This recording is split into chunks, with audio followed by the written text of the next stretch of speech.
இன்னைக்கு இங்க அமர்ந்திருக்கிற உங்களுடைய வாழ்க்கையில தனிப்பட்ட விதத்துல ஏதாவது ஒரு காரியத்துக்காக நீங்க அழுது கொண்டே இருக்கிறீங்களா? உங்களுடைய தனிப்பட்ட பர்சனல் காரியம், இது நிமித்த வருகிற ஒரு நிந்தை, இது நிமித்த வருகிற ஒரு அவமானம், இது நிமித்த யாரையுமே நான் ஃபேஸ் பண்ண முடியாம நான் இருக்கிறேனே அப்படின்னு சொல்லி அழுது கொண்டே இருக்கிறீங்களா? ஆண்டவர் என்ன சொல்றாங்க தெரியுமா?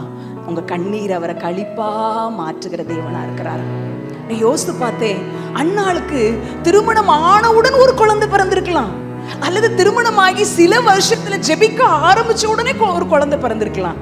ஆனா ஆண்டவர் நினைச்சது, அவர் ஒரு பெரிய தீர்க்கதரிசியாக ஒரு 7 விதமான ஊழியத்தை செய்கிற ஒரு சாமுவேலை கொடுக்கணுங்கிறதுக்காக, கண்ணீர் என்கிற விலைக்கிரயம் கொடுக்க வேண்டும் என்பதற்காக கண்ணீர் சிந்துபடி நாட்கள் மாதங்களாயின, மாதங்கள் வருடங்களாய் மாறின.